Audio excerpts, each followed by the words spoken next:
All right. Thank you everyone for joining us. We are really excited about this webinar and about compliance case management. And I am very, very happy to be joined by Neha Chauhan.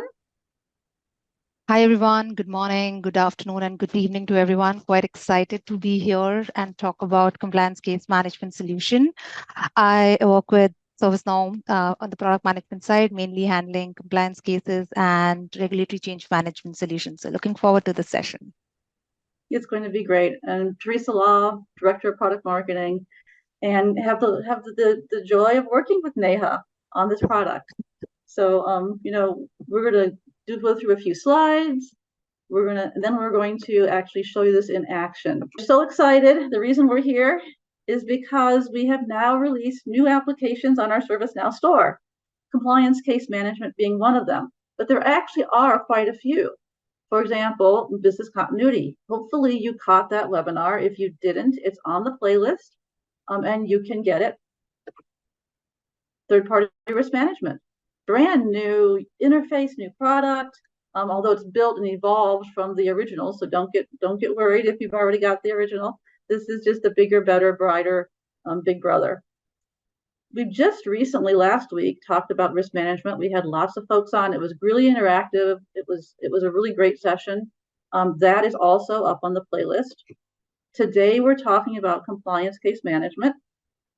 And finally, later this week, we're going to cover policy and compliance and audit and some of our core features. I'll also put in the chat, you can register for additional webinars because we do have more webinars coming up, both technical webinars and more feature webinars and partner webinars. And so without any further ado, I would love to introduce Neha and get her to start showing us the new product.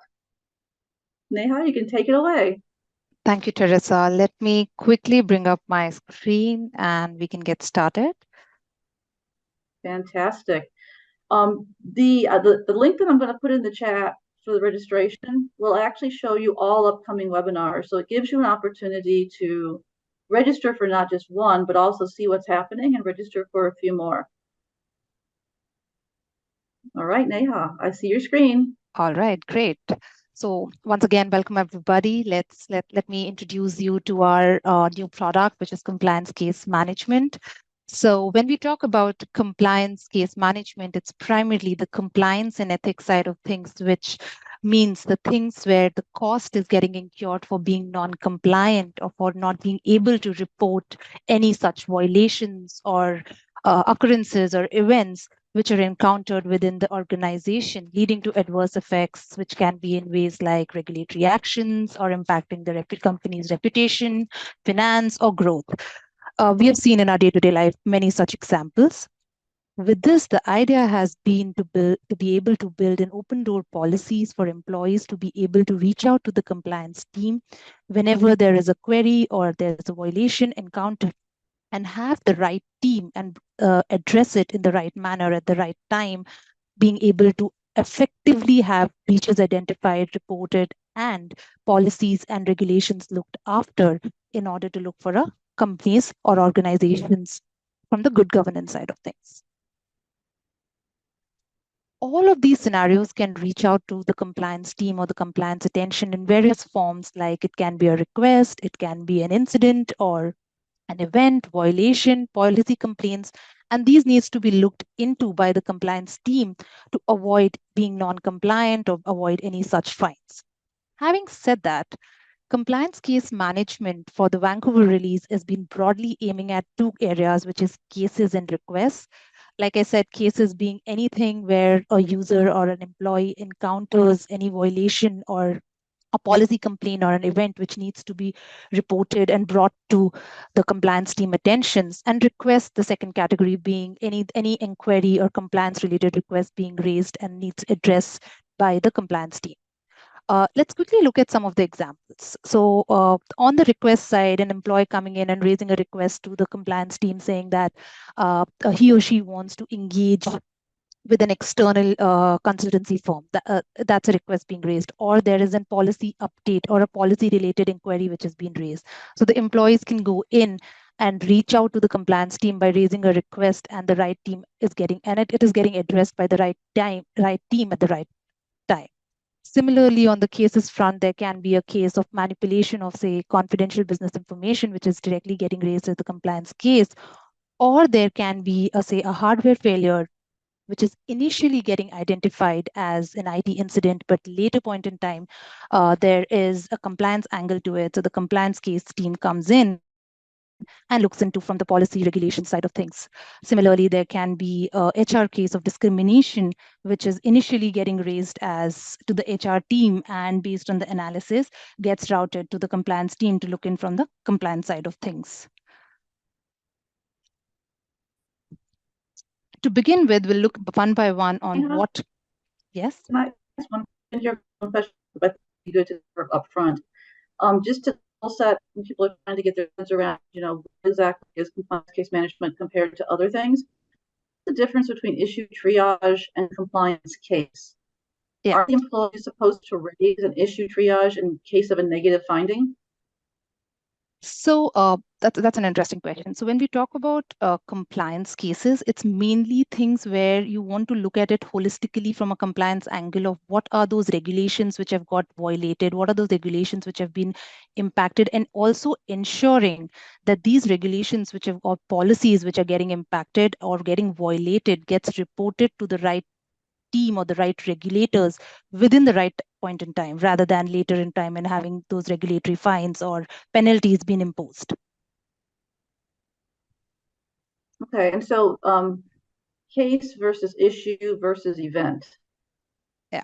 So which can be reported by which can be reported by the end user, which can be reported by the end user from the employee center based on having these different roles. Also, an end user need a role to enter a case.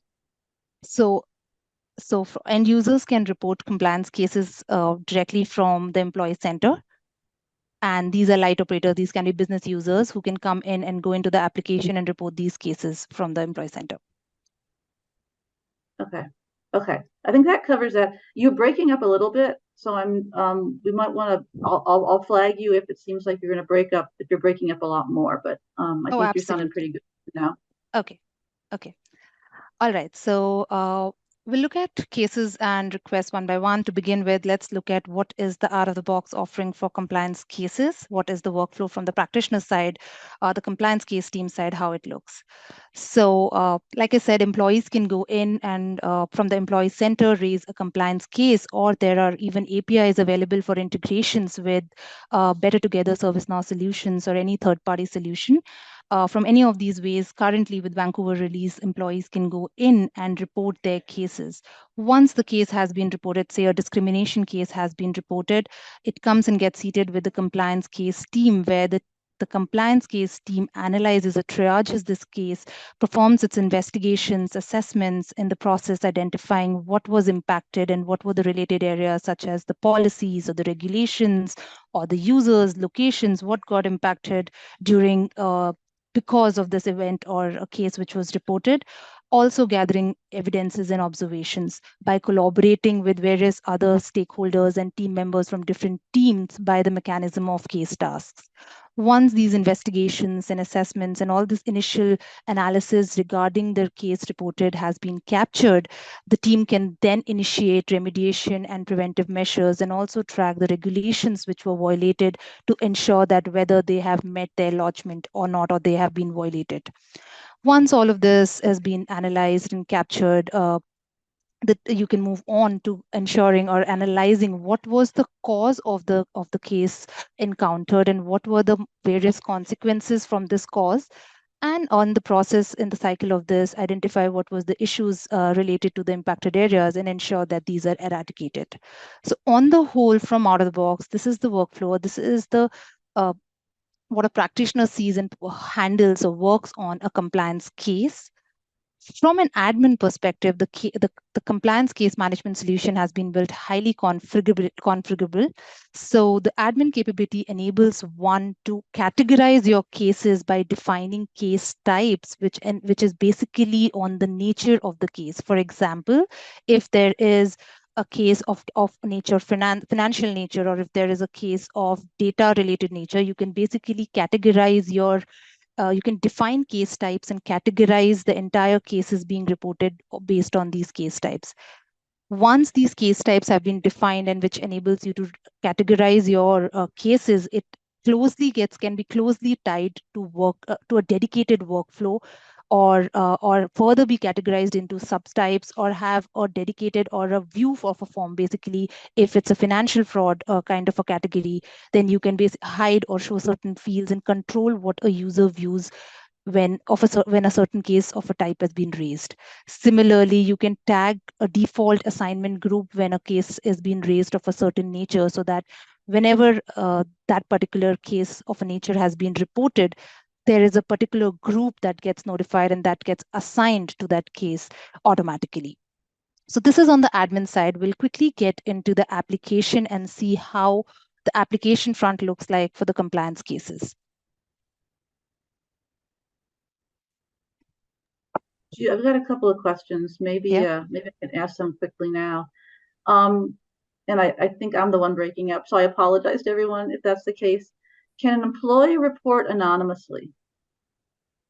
Can an employee remove the anonymous cases, right? Yes. Today, right now, we are capturing the user who is going to be reporting the case, but the cases of whistleblowing and all is something which we're definitely looking at.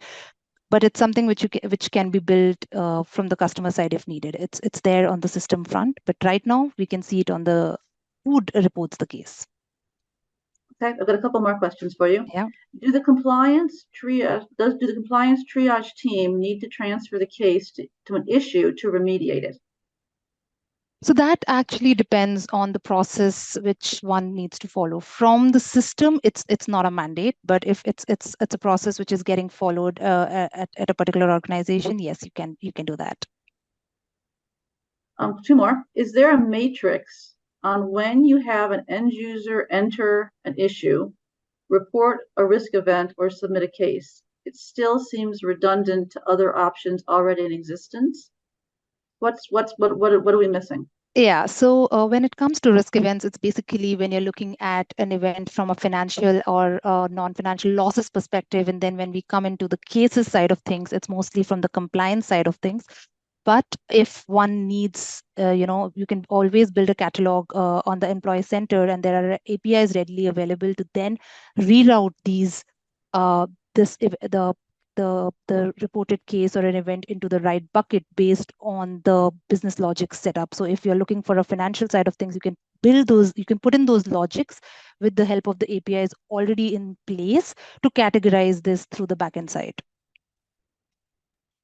So, okay, that sounds really good. The last one here, you might be going through this, so if you're going to go through this, let me know.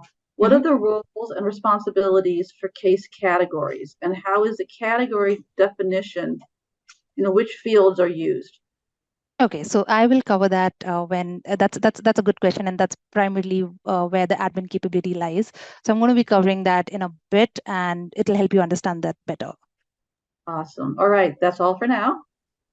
Okay, so to begin with is how one can report a case. So I'm on an employee center page, and over here under risk and compliance section, you can see there is report a compliance case, where there are initial bit of information which a user is aware of can be captured and submitted to the compliance case team, which is basically giving a brief intro of what the case is, giving it a title.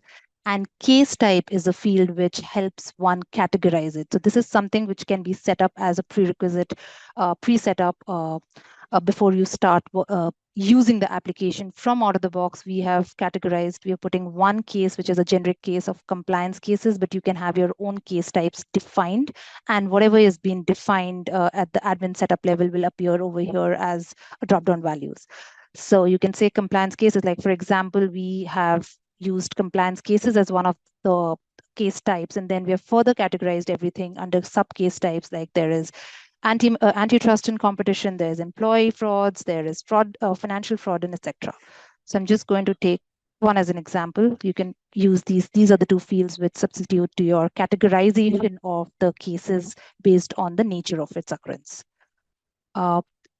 Furthermore, you can put in details like when did the case occur versus when was it discovered, what was the business unit impacted, what was the location of occurrence, and attach if there are any other evidences with the user at that given point in time. So once this information has been captured, you can submit the case, and the case is now seated with the compliance team to work on it.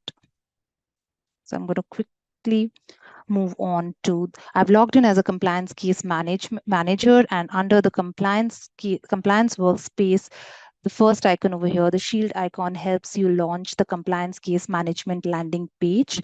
On the landing page, you can see the cases in the request, and under the cases section, you can see what are the cases which needs immediate attention, like how many are already overdue, what are going to be due in the next 7 days, and anything which has been reported and not yet been picked up by the compliance team comes up as unassigned cases. Now, if there is an assignment rule which is assigned that by default, if there is a case of a certain nature reported, assign it to so-and-so team and so-and-so user, then you will not see those cases over here because those have been automatically assigned.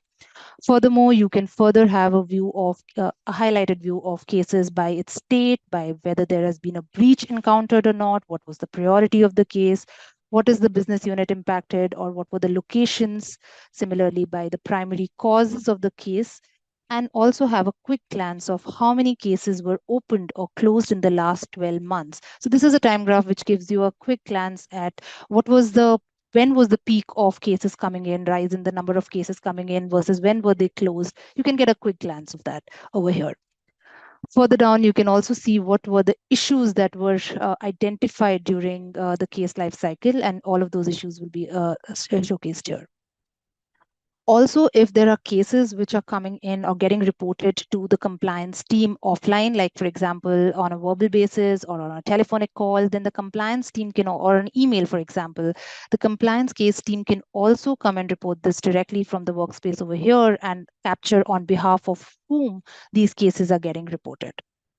So let's quickly take a look at one of the case which has got reported. So we're going to pick up manipulation of confidential business information. On the overview page, the state gives you the default or the out-of-the-box workflow states which are getting shipped, and this can be changed or configured differently if needed based on the nature or the need of the customer of how you want to traverse through a particular workflow of a case based on its nature. But from out of the box, this is the workflow stages, or this is the workflow that is getting shipped. Further down is the milestones or the timeline component, which captures or showcases the entire end-to-end life cycle of the case and the milestones which were touched upon during this. Like, for example, when did the case occur? What is the actual discovery of the case? When is it scheduled to be? What is the SLA for it to be closed? Whether the case is being closed within its SLA or it's past that SLA. All those dates will get captured over here. And you can also use these filters to hide and show whatever is the view you want to have to understand the case schedules and milestone. Further, there is an overview of case tasks. We'll look at what case tasks offer in a bit, but this gives you a quick glance of what were the tasks performed during the case life cycle, and also what were the issues identified during it. So these are a couple of details, key informations which are getting captured and showcased on the overview tab of the case. Moving on to the details, along with the information which the user provided during when the case was reported, the compliance case team or the compliance case analyst can come in and capture other details, like, for example, what were the locations during its investigation. If they identify, if these were not filled by the user or the user was not aware at the time of reporting, they can identify it during their investigation or analysis. The schedules can be noted down, like what is the plan for the SLA to close this, when are you planning to start the investigation versus when you actually started it, what was the remediation plan versus when did the remediation actually start. in case there was a breach identified. So there are various options like whether there was a breach detected, or there is a potential of a breach to occur in future, or there's no breach at all. So you can update this based on it. And if there is a breach detected, you can further capture information, which actually helps you push this information when you're reporting it to regulators furthermore, or for any further reporting, like when did the breach start versus when was the significance of the breach for reporting identified. Further down, you'll have details to capture regarding the root cause analysis which has been performed. Moving on is a case task, which basically various case tasks such as an investigation task or an assessment task, or there can be a general inquiry or a collaboration task. Say I need a information or an inquiry based for some legal matter from the legal team. I can just create a task over here and assign it to somebody from the legal team, or assign it to a group of legal team users and members, and the tasks get assigned to them, and all that. So basically we are collaborating with various other team members, and all the responses and information provided by them gets captured on a single view over here within the case reported. Based on these analyses performed by the case analyst, one can identify what were the impacted areas, like what were the locations or entities, users which were impacted by this particular case or event which was reported. What were the regulations which got impacted? Now there can be multiple regulations which might have the possibility, or which might come under the umbrella of the case being reported, but might not all of them might be getting violated. So if you go into individual regulations are getting tied up back to our authority document base table. So once the regulation has been mapped, if you events based on your investigation and analysis, if you determine that yes, this particular regulation has been violated, you can actually mark it as reportable, and also log the date when you're reporting this, or when this should be reported to the regulators. Moving further, you can capture the related areas such as what were the controls or the policies, citations, control objectives that got impacted, or that are related to this particular case being reported. Based on the information and the analysis, the causes and consequences can be identified. Now, there can be multiple causes to a particular case. You can actually put the status whether while working or while analyzing the cause, whether it's a sure confirmed cause, or it is something under it's a suspected cause. And later during the entire life cycle, if the cause turns into a confirmed, you can actually go in and change that, and also capture what were the penalties which were caused against each of these causes. In the same time, you can, at any point in time, if there are any issues identified, if there are any new issues which are getting identified, one can go ahead and create from the new button. Or if there are any issues which are already existing from another case, and it seems to be mapped or tagged to this new case, you can also do that by just going ahead at this add button. So that's the overall details which gets captured on the case form. And once your initial analysis of the stage you are in, like for example, you're on an investigation stage, those state that the details which needs to be captured from that stage has been completed. And if you wish to move to a next state or next stage in the workflow, you can just go into update state and move to the next state or next possible stage which you would have defined at the workflow level. So this is on the overall case, what it captures, what are the details it can capture, what all you can do on the case form. We're going to quickly look at case task because it has its own workflow and it has its own functionality associated to it, how one can collaborate and how one can do it. But I'm going to just pause if there are any questions. There are actually a few. Okay. So in the case record, you had a bunch of dates. Yeah. Can some of those dates be automated or time stamped instead of relying on people to enter the data? Oh yeah, absolutely. Like it's just you can go ahead and go using this scripting module, or you can just go ahead and put a business logic to these and have them automated. For example, in my case, I have automated the creation date or the date of discovery to be defaulted to today's date. That means we're assuming that the user is reporting a case on the same day when it was encountered. But it's getting defaulted. That's a business logic which we have put in. But of course, there's a flexibility of why at the time of reporting that no, if in case it was encountered somewhere in past and I'm reporting it after a couple of days, I can do that. So that's one example of something where you can automate these schedules. So, and if this is the next section, let me know. What's the relationship between a task closure and a case closure? So task closure is basic. Case closure is an overall case, as in like you have captured or you have identified all the details of the case. You're aware of what are the impacts, what were the causes and consequences. You've captured the regulations being violated, made sure that they have been reported, etc. It's on a holistic level. Now, within a case, there can be multiple subtasks created to basically identify or capture information. For example, I want to perform an assessment, or I want to gather some I'm aware the case has all these impacts and these other root cause and everything, but I want to understand if there is any legal or financial impact through it. So I might reach out to the legal team directly by creating a case and giving them the required information saying, can you please guide us if there is any legal impact from this? So it's at a much smaller level within a case. So I think this, I mean, as you start showing the product here, I hope it makes it a little clearer the difference between a compliance case and an issue. Yeah, I think there's just a little bit of confusion there. I mean, if you look at the compliance case flow that we're looking at here, it's much more detailed. There's much more ability to analyze it. You've got your tasks and your subtasks. If you're actually managing or analyzing an issue, it's much more, I would say, straightforward, simple.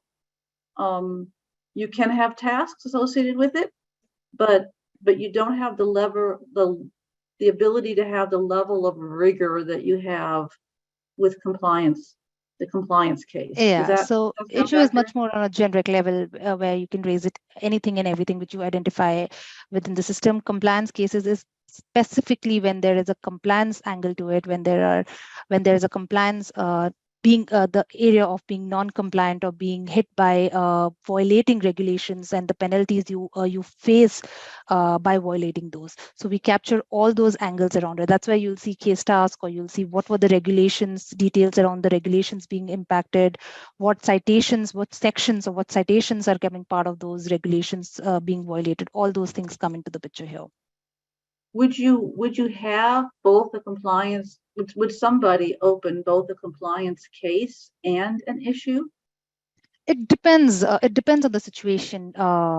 Generally, issues becomes a subsidiary of a compliance case. So during a compliance, when an event is encountered, like manipulation, if there is an issue, say there is a control failure due to which this has occurred. So there, I might go and raise it as an issue so that it gets addressed from an issue side of things. But initially, the origin of it is a compliance case where we are saying that there was a case occurred, which is manipulation of business information.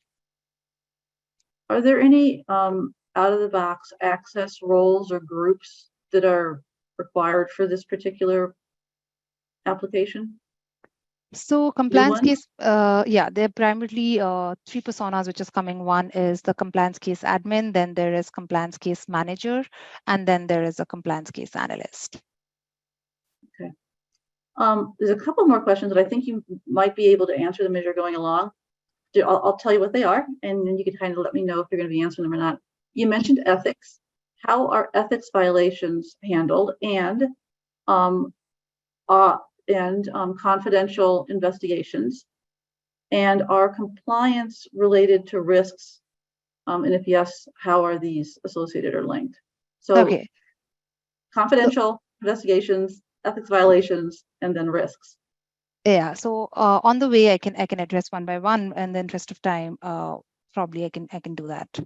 Perfect.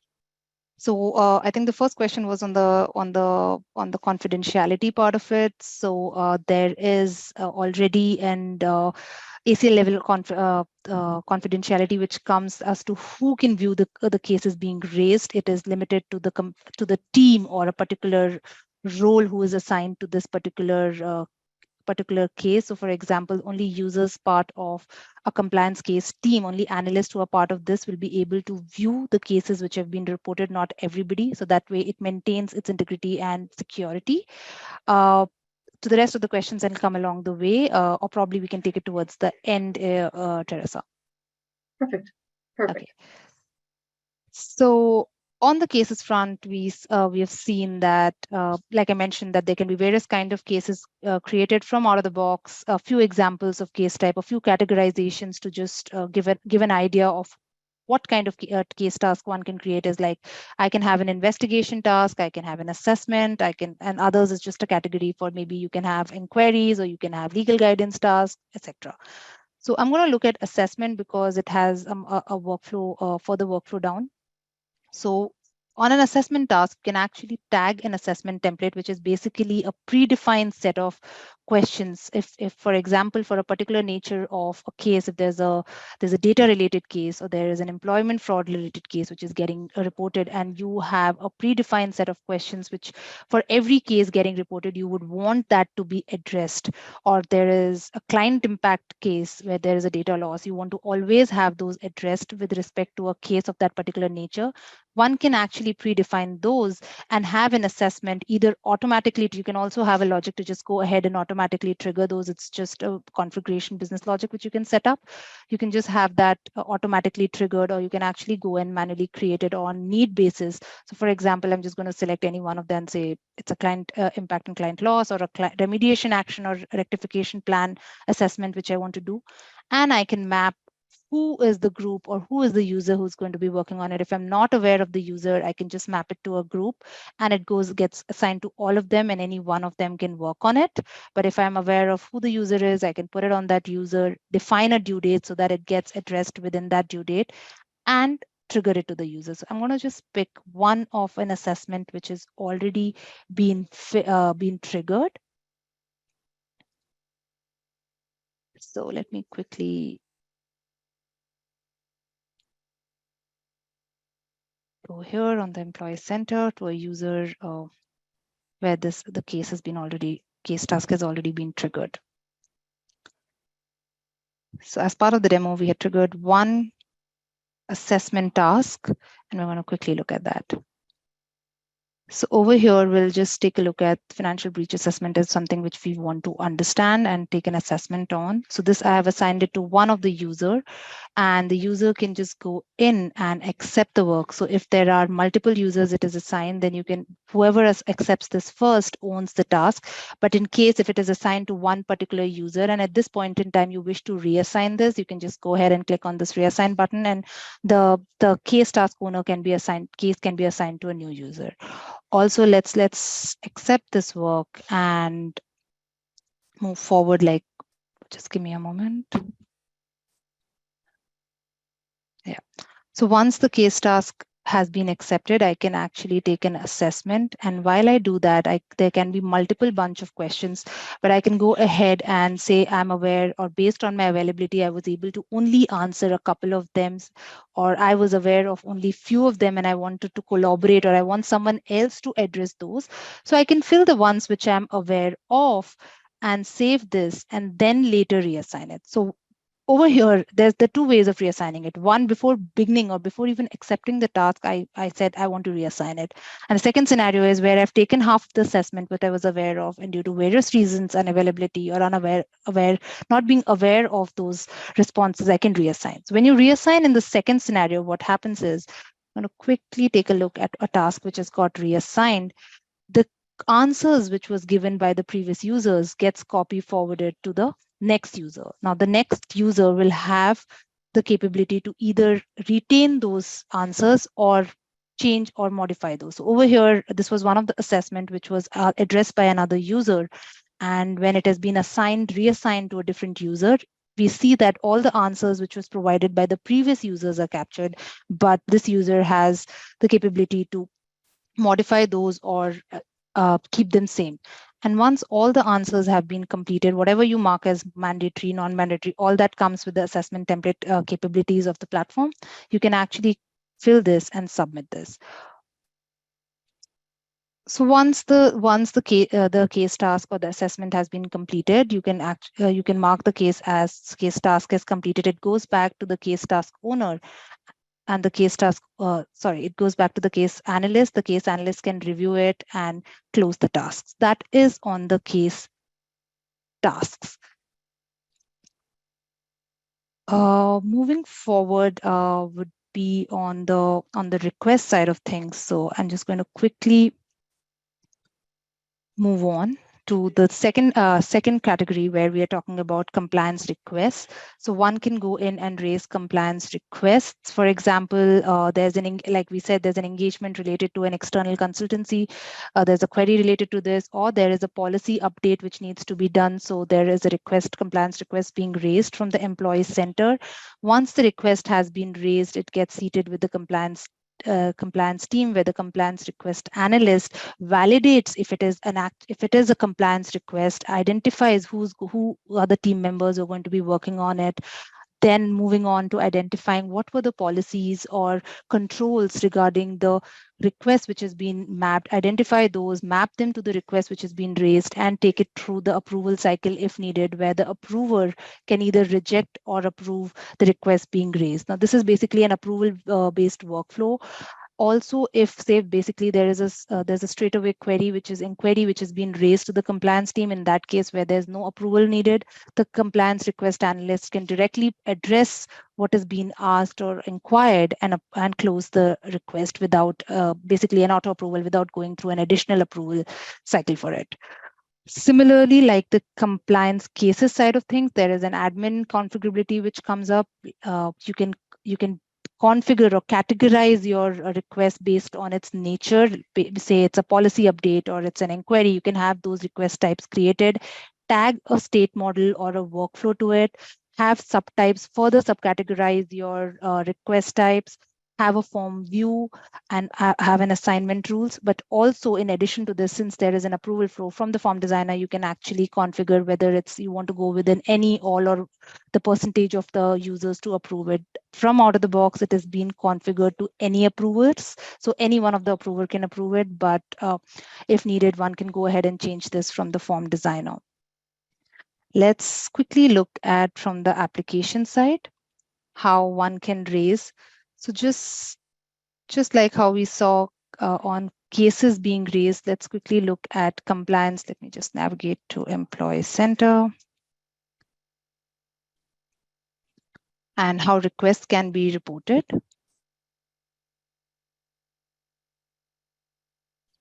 So over here, raising a compliance request, one can go in and fill in the compliance request related information. Similarly, there is a request type from out of the box. It is compliance request, but if one wishes to add based on the kinds of requests which have been seen within the organization, you can have your categories, define what is the priority of this request to be addressed by the user, who is reporting it. If you're requesting it on behalf of somebody, you can capture that. What were the business unit locations which were from where you're actually raising or this request. Once this request has been reported, the compliance case management team can view these requests under the compliance landing page over here under requests, where you'll see all the active requests, how many requests have been are still unassigned. Have a quick glance at a request by the states they are in, what is the priority, what are the business unit, and have a glance at in the last 12 months, what were the requests which was opened, approved, cancelled, or rejected. Now, there can be many requests which are coming in, and most of them might or there can be a good percentage of requests which might not be a compliance request. So and many of them might not be getting approved. They might be a compliance request, but it does not fulfill the criteria to get approved. So if the compliance requests being raised are getting cancelled, that means at any stage they're getting cancelled, their status is cancelled. That means these requests are not even compliance request. And if the status is rejected, that means they were a valid request, but compliance required, but it does not meet the required criteria for it to be approved. So that's why you will see rejected and cancelled as separate statuses in the request workflow. Let's quickly take a look at one of the requests which has been reported. Say it's Let's go into this one, policy update. So there is a request for policy update where on the overview page, again, you will see what were the stages of the case of the request, of the request lifecycle. Again, this is out of the box workflow, which is getting tagged, but this can be configured. And in a bit, we're going to look how admins can do that.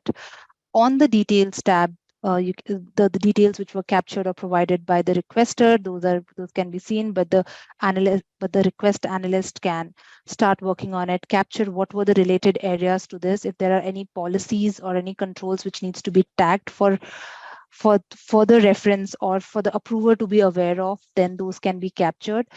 This particular form enables you to have multiple approvers. So you can have many approvers tagged to it. And when you send it for approval by hitting on update state, it triggers system assignments for all of them to approve, for any one of them to approve it. So we're going to quickly do that.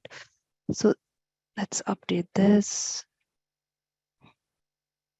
While you're updating that, maybe you can at some point go back to the screen that shows the different types of requests. People are asking, what's an example of a request, and also tell us a little bit about the difference between a case and a request. I think there's a little bit of confusion about that. Yeah, so cases is basically like anything which has been encountered, an event, an violation or a policy complaint which has already occurred, and you're reporting those for it to be addressed. Request is mostly like something which needs an input, an inquiry, or for example, there is a policy update which needs to be made, and you're requesting for the compliance teams. There has been a regulation change which requires a policy to be updated. So as a user, you're going in and raising a request with what is that policy which needs to be changed or which needs to be updated. Say any such policy which needs to be updated, you're actually capturing those and sending it to the compliance team for it to be looked into by the right team and have it addressed and updated. So that's a request, something which you're asking or to be updated or to be inquired around the compliance area.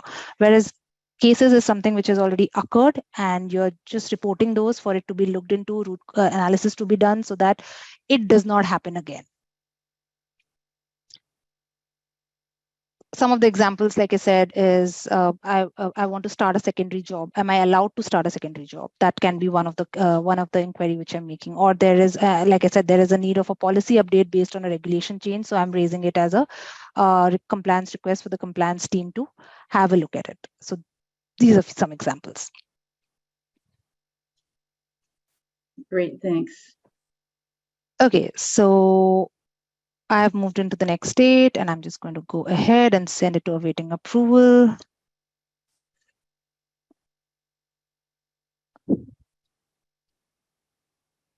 All right, so I have triggered this particular request for approval. Now, in case there are no approvers are mapped to this particular field, then and then if I say approve, that means I'm auto approving this particular. There was a basic inquiry which was raised, and I don't need any additional approvers. I, as a request analyst, within my rights, have the knowledge and the right privileges to go ahead and approve this request. So I can do that as well. But here I have selected approvers and I'm sending it for the next state for it to be looked upon by different additional users for approval or rejection. So over here, I have added 3 users, and you can see that there has been a task which has been assigned to 3 of the users. Any one of them can go in and they will have a task under Employee Center where they can go in and either approve or reject this particular request based on the information or analysis provided. When the request or is approved or reject, that's the last stage where the request is getting closed based on the answer provided or the action taken by the approvers over here, which have been captured over here. So that is an overall life cycle of a compliance request from a practitioner side and from the compliance request team side. We'll also have a look at how one can configure all of this from an admin side.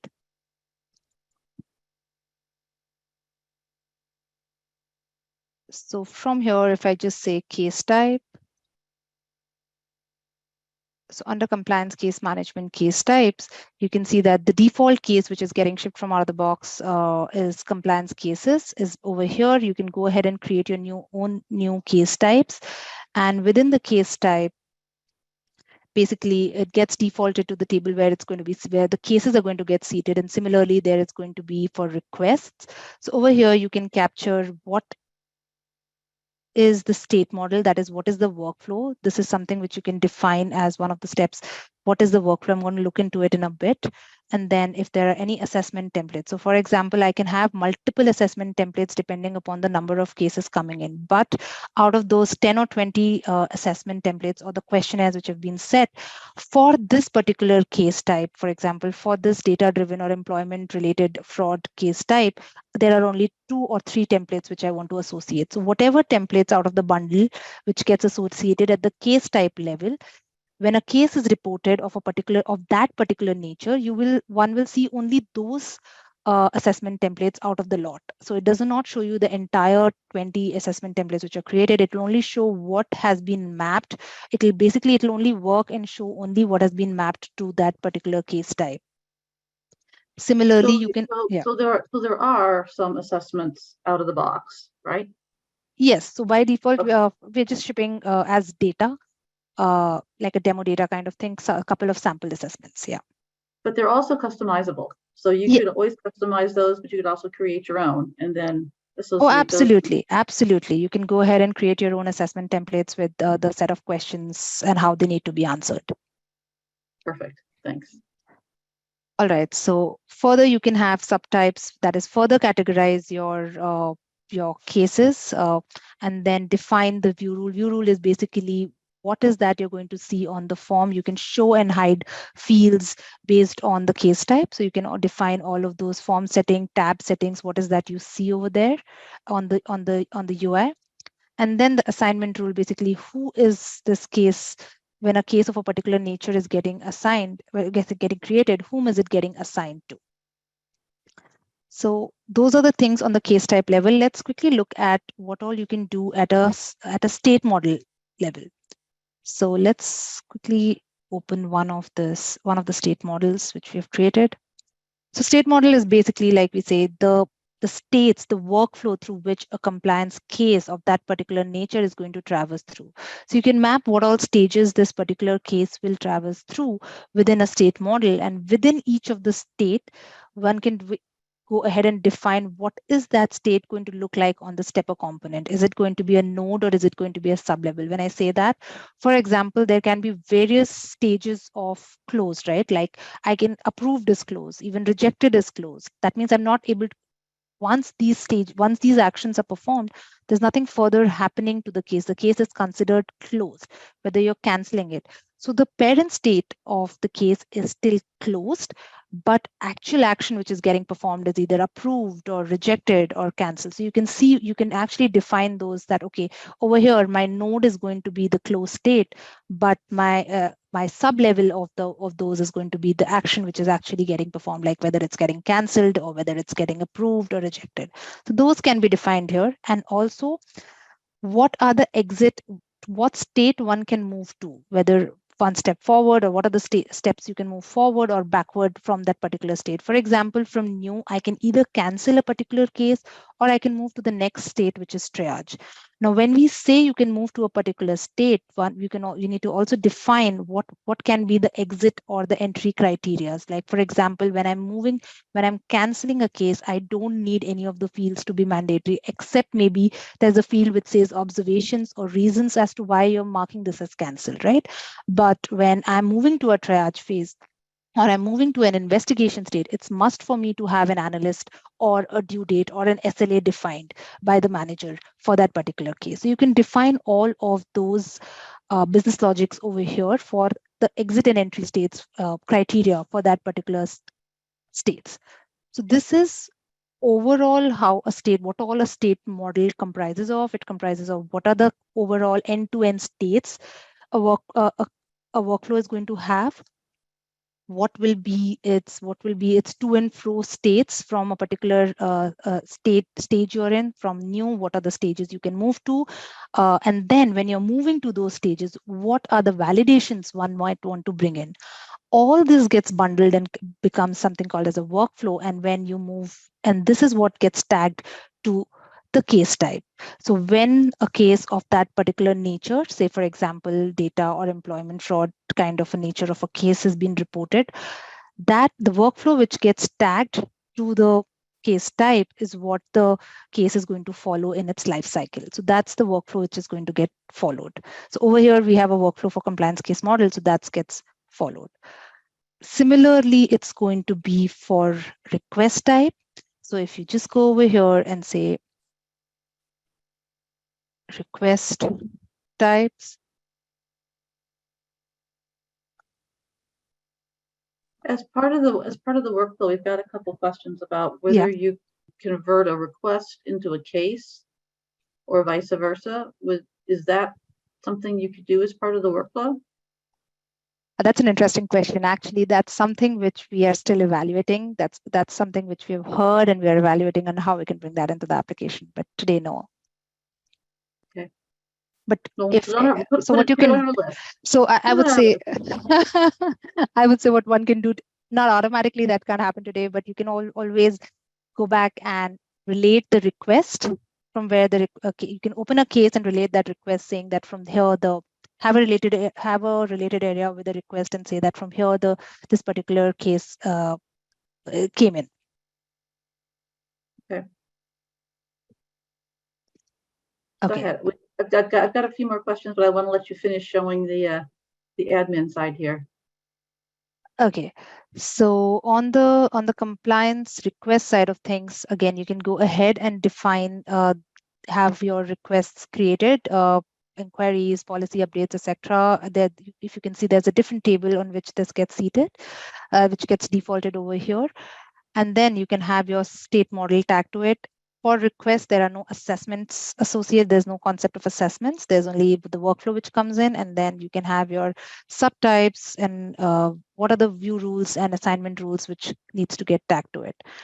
Also, from the form designer, which most of us is aware of, you can go and define what is the approval type you're looking for. Like I said, from out of the box, if you have selected 10 approvers, and if you're not aware of whom should be the one who should be approving it, and you're sending it to multiple users, if any one of them picks it and approves it, then the case is considered as approved since it's set up to any approval. But if you want everybody, say there is a case of a nature where everybody, it's a critical case which everybody has to approve it, then you can go ahead and set it to all approvals or the percentage of approvals needed in order to consider this particular request to be approved.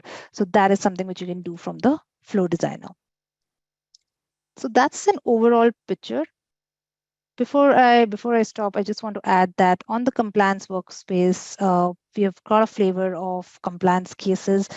So on the home page itself, you'll see that, like I said, cases revolve very closely, are very tightly coupled with the regulations or authority documents, how they're getting impacted, and what are those, and it gives you a visualization of how many such regulations are there which are getting hit or where we are seeing cases. So on the landing page against the regulations, you can see what is the number of cases which are coming in. So you can there's this column which tells you how many cases have come in against the least compliant authority documents over here. Similarly, if you move forward, you can see it on an entity level as to how many entities, what are the number of cases which are getting reported on the entities which are getting displayed over here on the home page. So to begin with, on the compliance homepage, you'll see a good flavor of compliance, how compliance cases or compliance case management shows up. So you can see how the case relates to the authority document. You wouldn't necessarily have a case associated with an entire authority document. It would be maybe a citation or a policy. So it's a bidirectional thing. So whenever you relate, so when you're working on a case and you say that, okay, these are the entities impacted, or these are the risks, or these are the authority documents or citations which are getting impacted, So this is you're doing it at a case level, right? So, but when you go back and look at it at a hierarchical way, like if you go back to an entity, you'll be able to see for this entity, what are the cases which came in. So you'll be able to see it's a bidirectional connection setup here. And yes, it's going to be at the citation level, Teresa, that's right. Couple more questions really quick. We get them done before the top of the hour. If someone's not using the Employee Center, if they're on the service portal, can they still set it up to be able to allow their employees to launch or create compliance cases? So compliance cases, yeah. So it's again a setup which needs to be done from out of the box. We're giving it through the Employee Center, but you can set it up on various through API integrations on various other portals. In the future, we will see various other ways also coming in from where cases can be reported, and that being part of the compliance case management solution. Okay, I do want to make sure we hit the ethics violation and the how do we relate this to risks question, but I have one question before that I hope relates to the thing we were just talking about. Can this functionality be used for handling a compliance event, setting up the case, workflows for drafting the event description, event analysis to assessment of risks, and setup of mitigating activities? I didn't quite get that. When you say compliance event, as in if there can be an again, where the issue, an appliance event or an issue. If you've got that, would that be a compliance case? Sorry, Teresa, you broke up in a bit. Could you please repeat that? So if you've got a compliance event or an issue, a case, I think we would call it actually. You could use that. That would be your case, and you'd go through the generic workflow that you walked us through. Workflows for drafting the description of the event or the case, the analysis, the assessment of the risks, and then setting up mitigating activities. Yes, absolutely, yeah. Okay. So real quick, can you talk a little bit about how we connect this up to risks, and also maybe talk a little bit about ethics and how ethics violations are handled?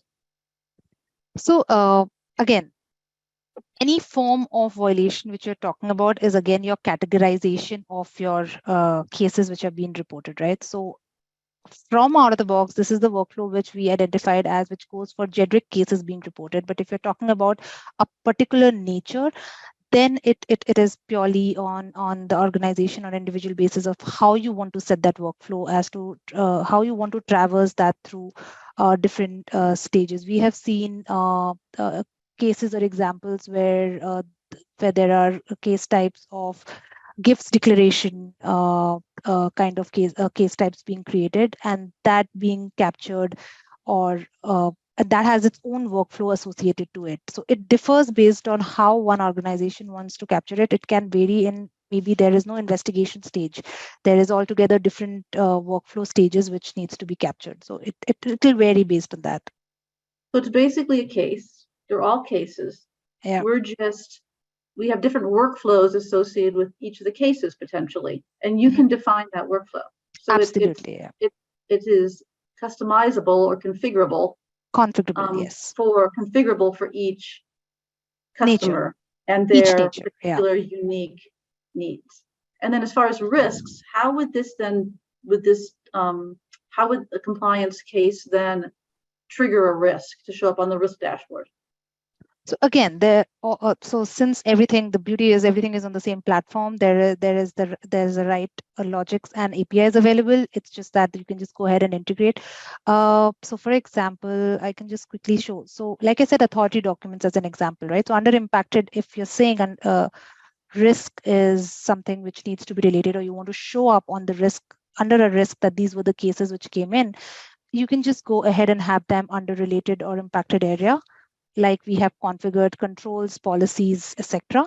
And when that particular risk gets related, you will be able to see that on the risk under that particular risk. So if you just go here and say, for example, I'm saying an entity, or over here, I'm saying a control, right? So when you go back to this control, you'll be able to see where in all the cases were raised, what all cases were raised where this control was impacted or related to that particular case.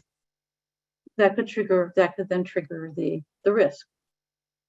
Perfect. All right. Triggering of the risk would be a logic which you would want to define, because it might be, for example, like a bit example, like from a risk event, if you want to raise a particular case, right? Now, it depends, it'll differ. The logic for based on organization will differ. For me, maybe it will be when a certain loss is hit, like certain number of losses hit, automatically trigger a compliance case.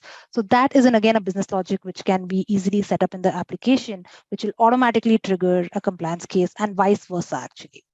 So you can basically define your criteria on which you want to trigger a risk, or vice versa, from a risk event, you want to trigger a compliance case. Wonderful. Well, we're out of time. Thank you all for joining us. I hope you found this informative, interesting. In the chat, I put the link for the recording. I've also put the link for the registration page. The QR code here will also take you there. We really appreciate you joining us. I appreciate, Neha, you walking through this really fantastic new capabilities that we have. And we hope that you join us for future webinars. Thank you all. Absolutely. Thank you, everyone. Have a great day.